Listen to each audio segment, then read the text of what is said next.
in as much as maybe I welcome peace and a grand coalition government, I am just left with questions. Did young children have to die for ODM to get seats in government?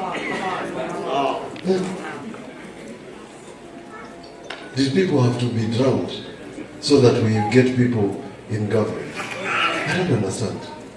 Are politicians deaf, including myself, to the status of this country? I think when we speak about this country, let's be serious. Na wale hawasikii, wasikie kwa sababu we could have silenced the young people with guns.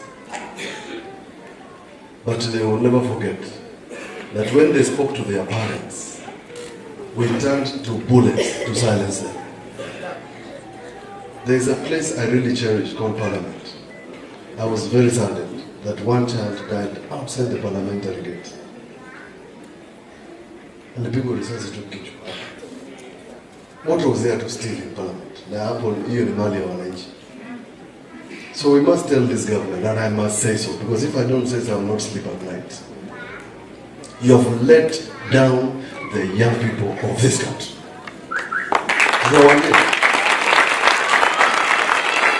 Because when you sleep at night, what do you tell them?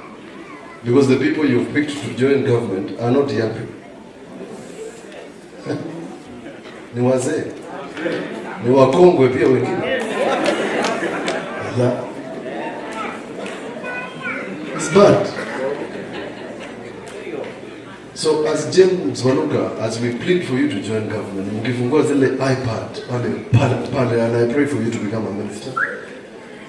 Mkifungua hiyo iPad, may it flash the lives of those young people. Hizo ma iPad mnafungua kwa pavilion, State House.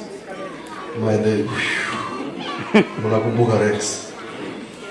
So that any decision you make, you must remember that we didn't need to lose 50 young people for you to sit down. Why? Because our forefathers lost blood for us to get independence.